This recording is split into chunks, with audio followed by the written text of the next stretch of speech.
Hello, my dear student. I welcome you all my YouTube channel MSG Career Point.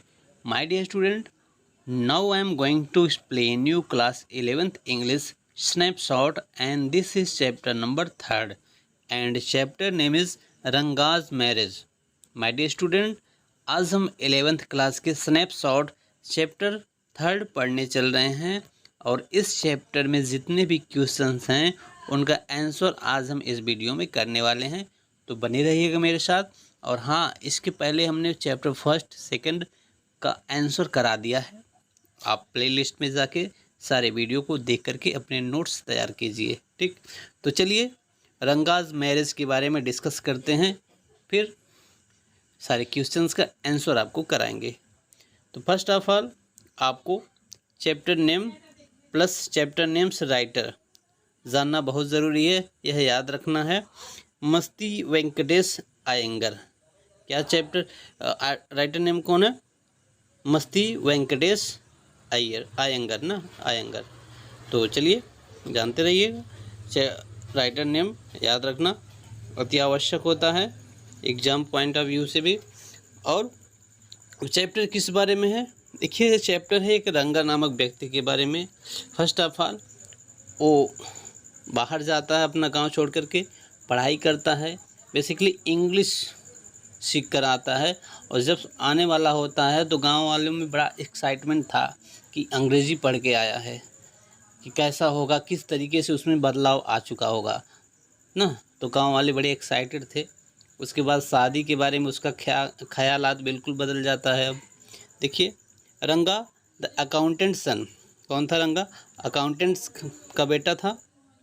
Is one of the rare breed among the village folk who has been to city to pursue his study.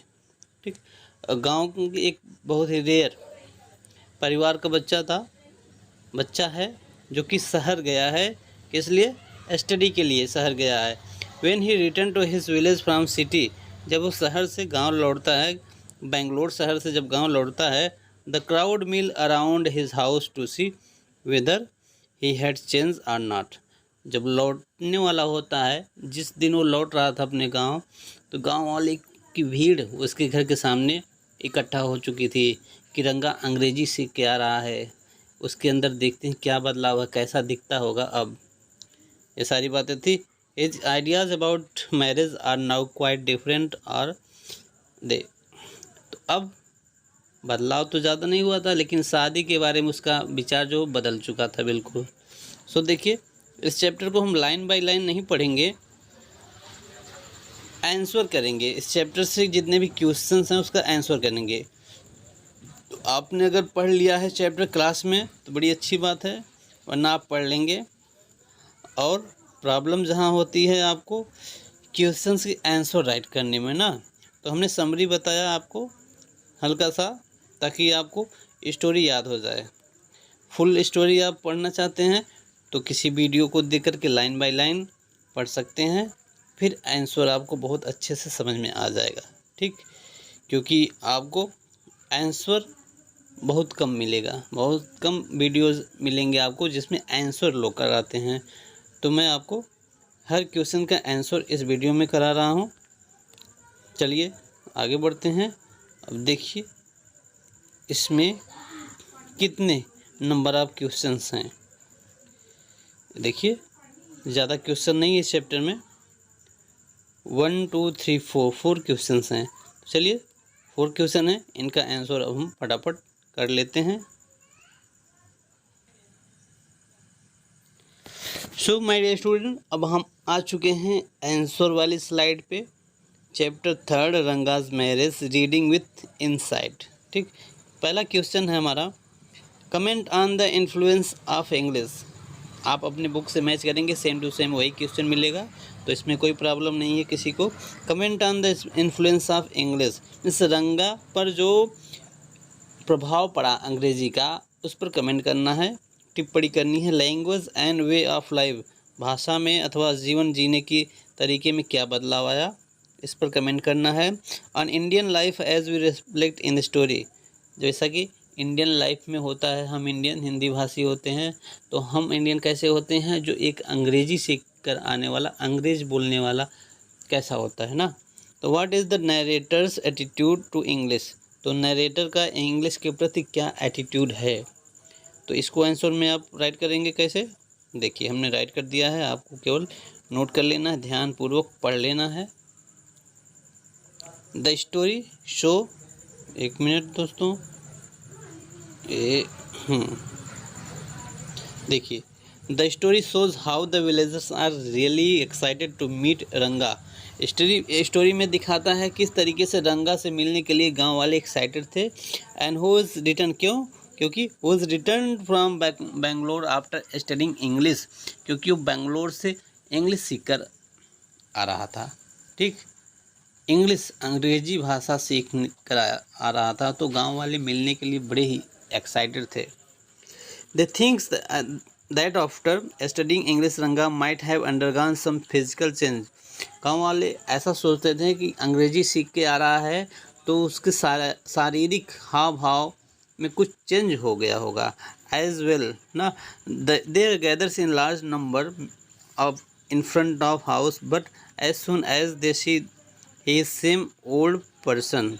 लेकिन जैसे ही रंगा आया, लोगों ने देखा तो लोग देख करके हैरान थे कि रंगा तो सेम वैसे ही है जैसे हम सब होते हैं। दे रिटर्न फीलिंग डिजेक्टेड, और गांव वाले थोड़े निराश भी दिखे अब कि this show the influence of English language on village. ठीक, लेकिन इंग्लिश भाषा का गांव वाले पर थोड़ा प्रभाव दिख रहा था। And the narrator averts to English and its fleeting uses in native language Kannada, क्योंकि नरेटर यहाँ पर बेसिकली कन्नड़ भाषा का है, कन्नड़ बोलने वाले लोग हैं वहाँ पर, और अंग्रेजी एक नई भाषा सीख के आया था रंगा। नरेटर कंसीडर इट डिसग्रेसफुल, तो नरेटर यहाँ पर अपमानित महसूस कर रहा है। हाउवर्स रंगा was influenced by the English language and culture, जबकि रंगा जो है अंग्रेजी भाषा और सभ्यता कल्चर से प्रभावित था। He wanted to marry a mature girl and not a present day bride. अब देखिए प्रभाव उस पर इंग्लिश का कैसे पड़ा कि अब वो ऐसी लड़की से शादी करना चाहता है जो आमतौर पर हम हिंदी भाषी लोग नहीं चाहते हैं। एडवांस गर्ल चाह रहा था, है ना, प्रेजेंट टाइम में ऐसी दुल्हन को लोग नहीं चाहते हैं। The narrator did not approve of this thought, और नरेटर भी रंगा की इस बात से सहमत नहीं था। तो चलिए इतना आंसर है, नोट कर लेंगे, आगे बढ़ते हैं। क्वेश्चन नंबर सेकंड में क्या आस्किंग की जा रही है। क्वेश्चन सेकंड, एस्ट्रोलॉजर्स परसेप्टेड और based more on hearsay and conjecture than what they learn from the history of stars, comment with reference to the story. देखिए यहाँ पर एक एस्ट्रोलॉजर्स भी है, एस्ट्रोलॉजर में भविष्यवक्ता, जो भविष्य बताते हैं, ऐसे संत ना, जो चाँद तारों का अध्ययन करते हैं। परसेप्शन, ऐसा अनुमान लगाते हैं। मोर हेर्शी एंड कंजक्चर देन, जो अफवाह का अनुमान लगाते हैं, जैसे लोग एज्यूम करते हैं कि कोई ऐसा होगा, भगवान के भरोसे होता है या फिर नसीब पर होता है, ऐसा कुछ। दे learn from the study of stars, astrologer जो होते हैं स्टार मीन्स चाँद तारों ग्रह नक्षत्र के बारे में बताते हैं कि क्या होने वाला। ठीक, comment with the reference to the story, तो एस्ट्रोलॉजर की बात पर कमेंट करना है, किस तरीके से उसने भाग्य पर, नक्षत्र, तारों और भविष्य रंगा के बारे में बताया था। तो चलिए अभी आंसर देखेंगे तो समझ में आ जाएगा। The story astrologer helping the narrator trick a young man into believing that Ratna is the right choice for him. Astrologer ने बताया, नरेटर के माध्यम से एस्ट्रोलॉजर बता रहा है कि रत्ना जो गर्ल्स है तुम्हारे लिए बहुत परफेक्ट है, according to astronomy, according to भविष्यवाणी। In reference to the story the astrologer is presented in a bad light. After the due trick Ratna they sit together and discuss entire thing. तो रंगा के साथ बैठ करके सारी बातों का डिस्कस होता है कि रत्ना एक लड़की है जो तुम्हारे लिए बहुत ही परफेक्ट है। Narrator congratulated the astrologer for repeating everything that he had taught him without raising any suspicion. और नरेटर जो है एस्ट्रोलॉजर को धन्यवाद भी देता है, बधाई देता है कि आपने बड़ा अच्छा मतलब अच्छा बता दिया, अच्छी लड़की का नाम बताया, इसलिए बिना अब कोई इसमें सस्पेंशन नहीं है, कोई बिना संदेह आपने अच्छी लड़की का चुनाव कर लिया रंगा के लिए। तो नरेटर भी यहाँ एक्सेप्ट करता है। ही आल्सो मॉक्ड हिज शस्त्र, लेकिन यहाँ पर नरेटर जो है एस्ट्रोलॉजर के शस्त्र मतलब एस्ट्रोलॉजर जो होते हैं अपने जो कहा जाता है पंचांग जो पोथी पत्री पर देखकर बताते हैं, तो उस पर कटाक्ष करता है, यहाँ पर मोक करता है। दो the astrologer is offended by the statement, an entire scenes clearly portrayed how his perception are based more on heresy मैंने बताया, हेरेसी मतलब अफवाह, धार्मिक कट्टरता, अफवाह, and conjecture than the study of star. Conjecture का मतलब अनुमान, तारों के अध्ययन करने के बाद जो अनुमान लगाया जाता है, जो साधु संत भविष्य वक्ता लोग तारों का अध्ययन करके अनुमान लगाते हैं कि आपके बारे में ऐसा होगा, आपको ऐसी लड़की मिलेगी, ऐसी लड़की शादी होगी, ये सारी चीज़ें, इस पर नरेटर यहाँ पर मोक किया है। मोक मतलब कटाक्ष किया है, समाज पर हंसी व्यंग किया है। ठीक, तो इसका आंसर नोट कर लेंगे। अब यहाँ से देखिए वीडियो को पॉज करके या फिर स्क्रीनशॉट लेकर के। Question number 3, Indian society has moved a long way from the way marriage. देखिए भारतीय सोसाइटी जो भारतीय समाज है शादी के संदर्भ में काफ़ी अलग है। Is arrange in the story, तो किस तरीके से भारतीय समाज को इस स्टोरी में अलग दिखाया गया है, किस तरीके से डिस्क्राइब किया गया है, डिस्कस करेंगे। और किस तरीके से रंगा मैरिज करना चाहता है, दोनों बातें हैं।